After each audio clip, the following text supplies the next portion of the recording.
जोंनि आलादा हादोर बड'लेण्ड सोरजिनायनि सुबुं सोमावसारनाया देग्लाय बोसोरनि थांनाय आगष्ट दाननि 8 थारिखनिफ्राय दिल्ली महानगरीयाव थानाय जन्तर मन्तराव मेगा डेमनस्ट्रेशन होनायनि गेजेरजों भारतनि आथिखालनि प्राइम मिनिस्टार यूनियन होम मिनिस्टार आरो प्रेसिडेन्ट मोननो मेमोरेन्डाम होबोखांनायनि फ्रायनो आलादा बड'लेण्ड हादोर सोरजिनायनि मास मुभमेन्टआ जागायबाय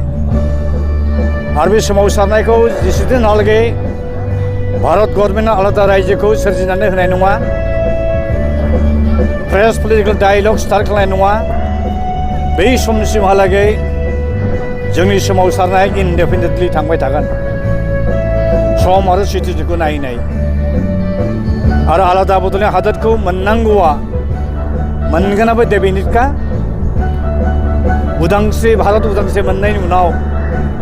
गोबांसिन अनजिमानि इन्डियान प्रभिन्सेसफोरखौ हादोरफोरखौ सोरजिनाय जादों। बे हिसाबै आसामनि थागिबि रियेल सान्स एन्ड डटार्स अफ द सइल अफ आसाम बर' फिसाफ्राबो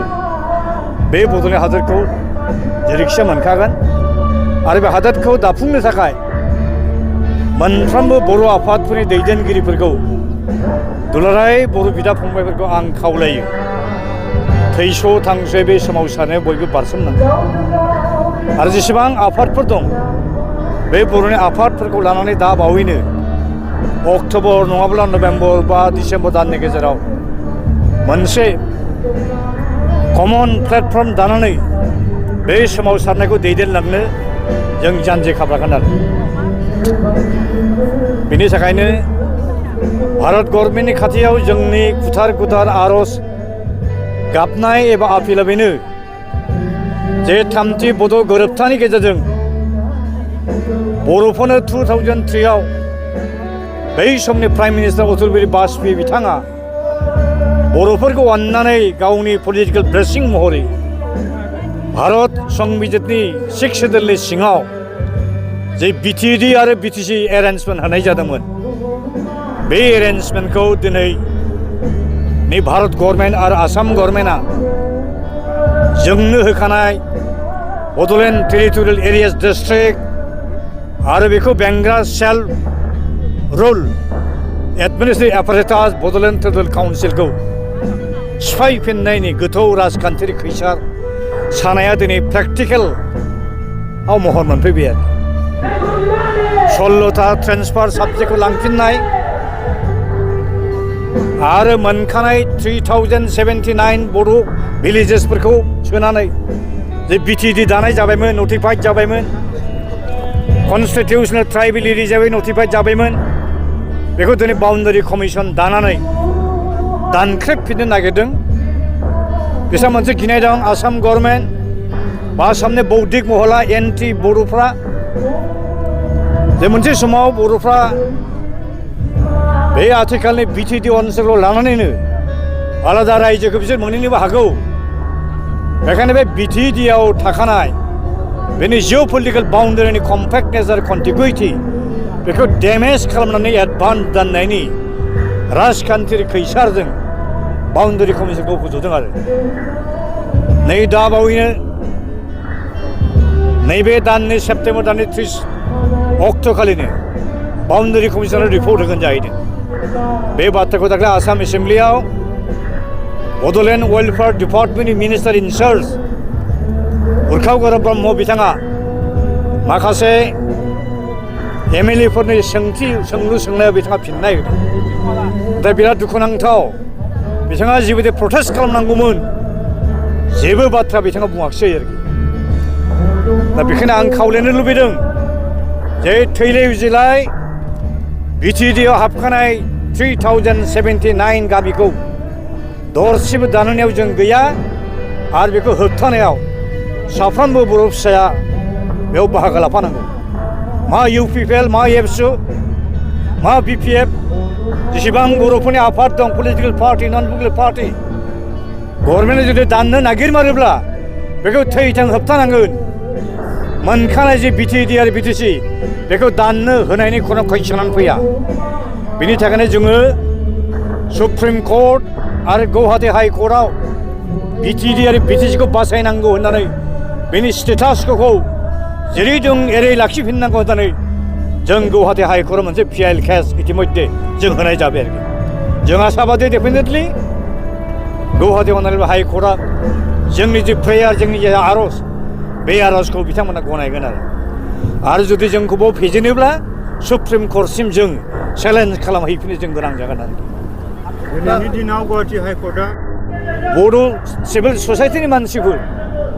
अल India Bodo' people national league for Bodoland statehood एबसुनि गोदोनि senior leaders worker supporter member 2020 मायथाइनि 8 मार्च अक्ट'खालिनो क'क्राझार टाउनाव जोङो जथुमनानै बे बिटिआर कर्टनि प्रस एन्ड कन्सफोरखौ डेमेरिट्सफोरखौ जोङो एनालाइसिस खालामनानै जों मोनसे सिद्धान्तआव फैदों बे कर्टखौ जों खुनु पद्धति एक्सेप्ट खालामनो हाया होननानै दा बड'लेण्ड आलादा हादोरनि थाखाय मोनफ्रोमबो पार्टि हारिनि मानसिया ज' जायोबानो सोमावसारनो बारसोमबानो बे एकर्डआ अट'मेटिक ओरैनो दिनावनो जाखासिगोन बे इमप्लिमेन्ट जाखाला बियो सार मोनसे सुंद' फैदों पाब्लिकनिफ्राय पाब्लिकफ्रा गोबां बिदिनो गुलाय गुजाय जाबाय बर' हारिफ्रा मानो होनोबा बर' हारिफ्रा गोबां थगायजानायखौ मोननानै गोदान हान्जा फैनायखौ फोथायनो गोब्राब जादों आरो बेबायदिनो कुइसन खालामदों गोदोबो बिपिएफ हान्जाफ्रा जोंखौ थगायबाय आरो दाबो गोदान हान्जा फैगोन बेबायदि जागोन गोबां कुइसन फैदों थ' रायजोफोरखौ एक जान्थाखै सार मा खावलायहरो बे खेबाव थगायनायनि खुनु कुइसनानो गैया आंनि बैसोआ 60+ जाबाय दिनै जों जे 4 पेजनि जे बड'लेण्ड मुभमेन्टखौ जों सोमावसारदों बेयाव 50+, 60+, 70+, 80+ मानसियानो दिनै आग भाग लादों आरो जोङो जायफोर गोरलै बैसोनि फरायसा फरायसुलिफोर बे सेपारेट बड'लेण्ड मुभमेन्टजों जों जागायफिनबाय बे सोमावसारनायाव जों बिथांमोनखौ बारसोमहोनो जों गोसो गैया सिगाङाव एबसुआनो आलादा हादोरनि सोमावसारनायाव बाहागो लानानै लेखा फरा फरायनाय दिगाव जोंहा जथेस्थ' खहा जादों बेखौ जों रियेलाइज खालामनानै जों दिनै खावलायदों जे गोरलै बैसोनि फरायसाफोरखौ जों बाव बाहागो लाहोनाय बेयाव बैसो गोरा मानसियानो बाव थैथां बाहागो लानांगोन आरो जोंनि मुभमेन्टआ ओरैबायदि जागोन फिजिकेल मुभमेन्टखौ अलरेडि जों फोजोबखांबाय रेलगारि होबथानायखौ फोजोबखांबाय नेशनेल हाइवे ब्लकेट खालामनायखौ फोजोबखांजोब्बाय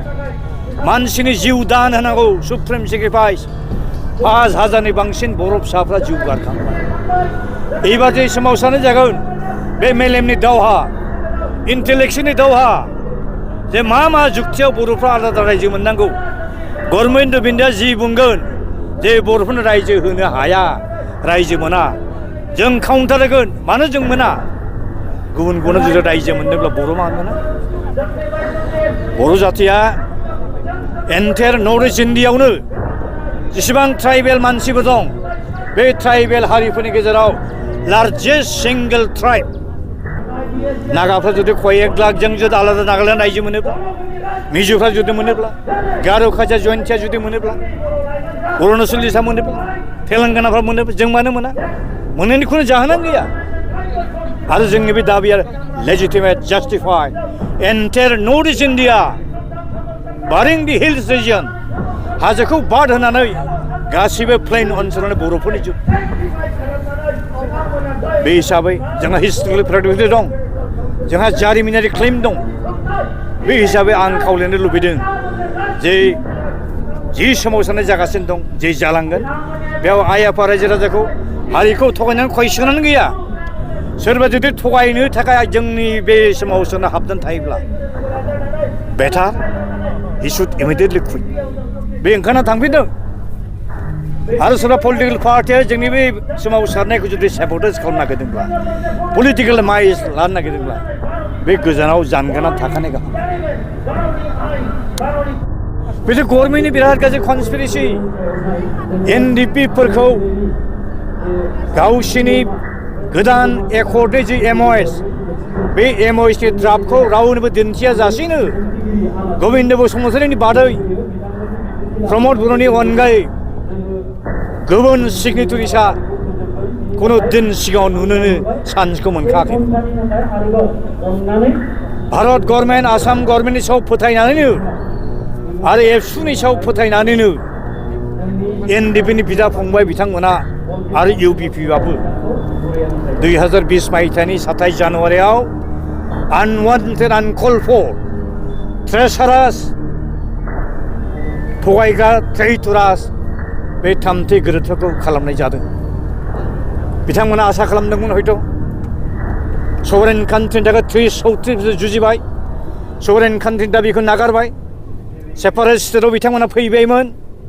जे भारत गभर्नमेन्टआ निश्चय थगाया साननानै ड्राफ्टनि कपिखौ एडभान्स नुवा हसिया बिथांमोना सहि हैनायावनो बिराद गोरोन्थि जानाय जाबाय दिनै जुदि बे रियेलि बे थामथि बर्ड एकर्डआ बिटिआर एकर्डआ जुदि रियेलि पिस एकर्डमोनब्ला शान्ति सुक्ति मारमोनब्ला गभर्नमेन्टआ जुदि बे रोखोम लादोंमोनब्ला दिनै सुक्तियाव सहि होनाय रन्जन दैमारि बिथांखौ सेन्ट्रेल जेलाव मानो सोनानै दोनहैबावखो बिथांखौ जि केसफ्राव फासायदोंमोन बे केसफोरनि सायाव रन्जन दैमारि बिथांनि जेसेबां उकिल दं एडभकेट बिथांमोना होनांगौखिनि जुक्ति तर्कखौ होखांबाय होनदोंमोन हियारिंनिल' बाखि दंसै होनदोंमोन दिनैसो नोंथांमोननिफ्राय आं खोनाबाय जे रन्जन दैमारिखौ फिन आरो खेबसेबाव जेलाव सोना दोनहैफिनबाय मोजां उद्देश्यजों बे गोरोबथाखौ खालामाखै गभर्नमेन्ट अफ इन्डियाया मोजां गोसोजों जुदि सुक्ति खालामदोंमोनब्ला एनडिपि बिथांमोननो गुबुन गुबुन मिलिटेन्ट ग्रुपफोरनो जेरैहाय जेनेरेल एमनेस्टि होनानै फैलाव लांदां अख्राङाव फैनायनि अपेन स्काइआव फैनायनि जे चान्स मोननांगौमोन बे चान्सखौ मानो होनाय जायो बिनिफ्राय बुजिनो हायो जे government of India and government of Assam themselves have betrayed the Bodos, have betrayed the leaders of the British NDP leaders. आरो बे एकर्डखौ गभर्नमेन्ट अफ इन्डिया बिट्रे खालामफिननाय जाहैबाय माबोरै बिट्रे खालामखो सुक्ति खालामग्रा मानसिखौ दिनै जेलाव मोनसोबाय थागोन रन्जन दैमारिनि अनगायैबो फ्राय 100-200 जनसो केडारफोर लिडारफोर दिनै बे गुवाहाटीनि सेन्ट्रेल जेलाव बिथांमोना सेवगासिनो दं बिराद दुखुनांथाव बाथ्रा आं आपिल खालामो एसे हल बर' जातिखौ रन्जन दैमारि बिथांजों लोगोसे जेसेबां एनडिपिनि केडार लिडार सेन्ट्रेल जेलाव सेवनानै दंबाय थायो बिथांमोनखौ थाबैनो हगारनांगौ होननानै गभर्नमेन्ट अफ इन्डियानि सायाव खाथियाव प्रेसार नारसिननांगौ दा आं बेखाय जोबथानायाव आंनि खावलायनाया बेनो जे जेसेबां पलिटिकेल पार्टिस दं बर'फोरनि गेजेराव जेसेबां आफादफोर दं खुनु डिफारेन्सखौ लाखियाजासेनो आलादा बड'लेण्ड हादोरखौ सोरजिनायनि अनगायै बर' हारिया थांनायनि जेबो राहायानो गैलाब्ला बेखायनो बे बड'लेण्ड सुबुं सोमावसारनायाव बयबो बाहागो लानांगौ बिनि थाखायनो डिसेम्बर माससिम जों समय होनो नागिरदों अक्ट'बर नभेम्बर डिसेम्बर मासनि गेजेराव एसे हल जों बर'फोर ज' जानो हायो ना हाया बर'फोरखौ ज' खालामनो थाखाय जों बिदिखौ मोनसे सुजुग होदों आरो जों सुजुग लादों अलरेडि जोंथ'